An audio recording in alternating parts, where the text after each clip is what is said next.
My red is dead. In a world where nuclear war has begun, vampires fought back in super real 3D. Me and my wife just had a newborn baby a couple of weeks ago, and every morning I've been making my wife these beautiful little breakfasts, and we've been eating on the back porch, and we have this little fountain kind of pond thing. It's a small little area of water that has goldfish in it, and they were acting really cool and cute, and they kept swimming up onto the lily pad and then swimming off because there was some water that had kind of come up on top of the lily pad. And I wanted to film it. I decided to film it. So I went and got my red Epic Dragon, and I brought it up, had it on the tripod, got it set up, had my long Tamron 180mm lens filming some macro shots of it, and it was looking super cool. But then I wanted to lure the fish out to get them to do what they were doing before, so I had some fish food. I turned around behind me to grab some. I mean, I turned completely around. I honestly did. But I thought that the tripod was secure. I'd been filming with it for a few minutes and it hadn't been an issue. I had no idea how much I was balancing it. It must have been like perfectly balanced, like on a gimbal where, the gimbal's not taking any weight if it's perfectly balanced. Like, it must have just been perfect the way that it was. But as I turned around, my wife screamed. I turn around and I see my red Epic Dragon fall completely into the water. I mean, we're not talking about like halfway in. It's deep enough that the entire camera body, while on, fell underwater. The splash came out. I freaked. It was like a devastating moment in my life, right? I mean, it was like PTSD style experience watching that camera that I had spent. I mean, I really worked my way up the ladder to get a camera like that. Go into the water completely. I immediately went and yanked it out. I pulled it out. There's water dripping all off of it. Everything's turned off at this point because it's shut down, so I'm sure it's fried.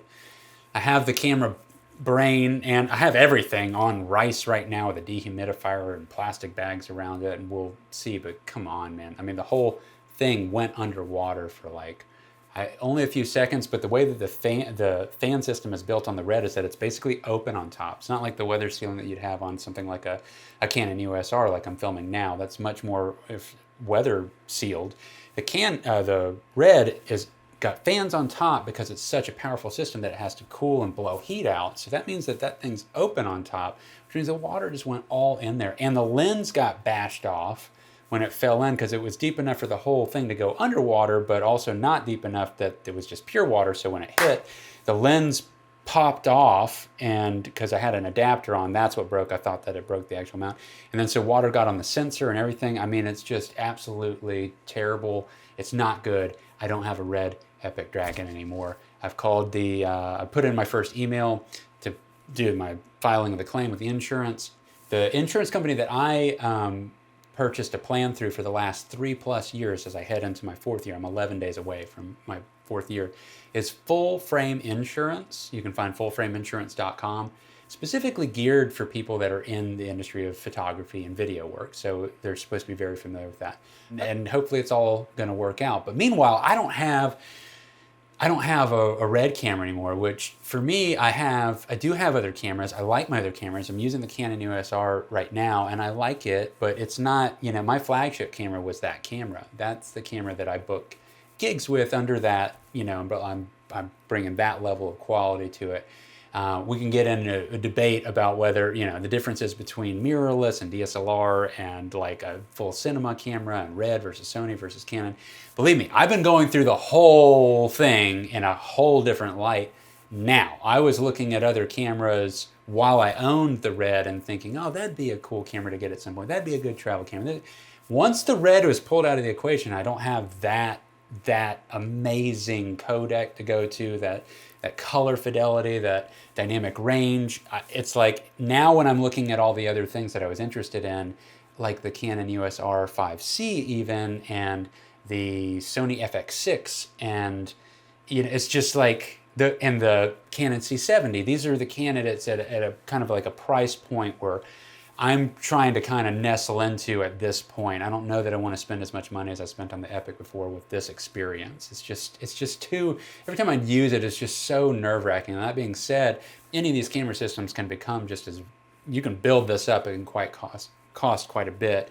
But the other one is the Red Komodo. That's the only Red camera that is kind of at that price tier. But once you build it out, that you are going to spend over $10,000 if you're going to want it fully functional. So it's still going to all kind of fall in that territory, somewhere between 8 to 12 grand, trying to get set back up, and that's still a significant amount of money to come out of pocket for. Hopefully the insurance covers it, but I'm on the hunt. I'm trying to decide which camera to go with, and I've actually figured it out, but I'm going to save that for a different video where I can take you through now analyzing all those cameras at that price point between $4,000 and $6,000 for a body, what opinion I've come to, being somebody that does own a Canon, does own a Sony, does own a Red camera, which way I feel to go to. Obviously, I'm gravitating towards the Red because I just talked about what the Red is.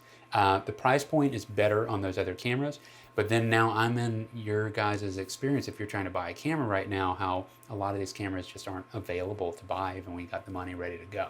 So I'm trying to figure out waiting list and ship times and where I'd be at on the list and which company to purchase with.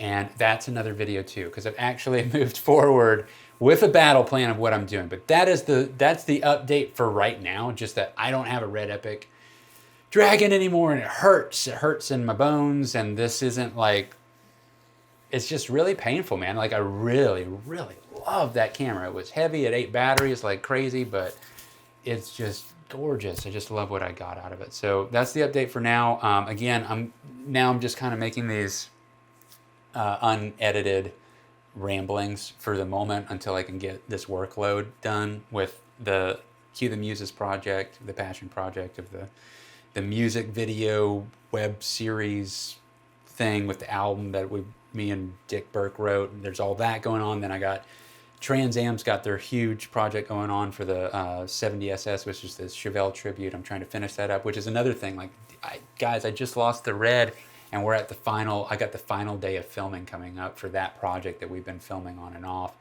for a couple of years now, and the car is done, and I'm supposed to get all the beauty shots and the driving shots, and yes, my cameras will pull it off. They'll look great. I don't know necessarily that they're not going to see a difference. I mean, a lot of videos I've made for Trans Am didn't even have a Red.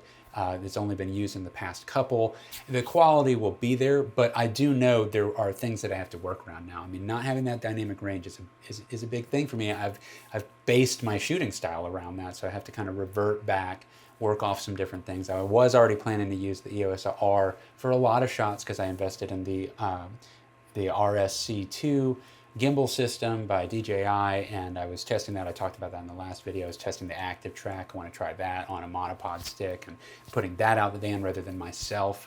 I'm trying to be a little less risk taking with my body after, as I get a little bit older. I'm not like old exactly, but play things a little bit safer. I got a newborn baby and stuff, so this and I can get better shots, I believe, with that technique. And then anything that I film with a bigger camera, which I'll talk about the Sony camera that I'm using and all that.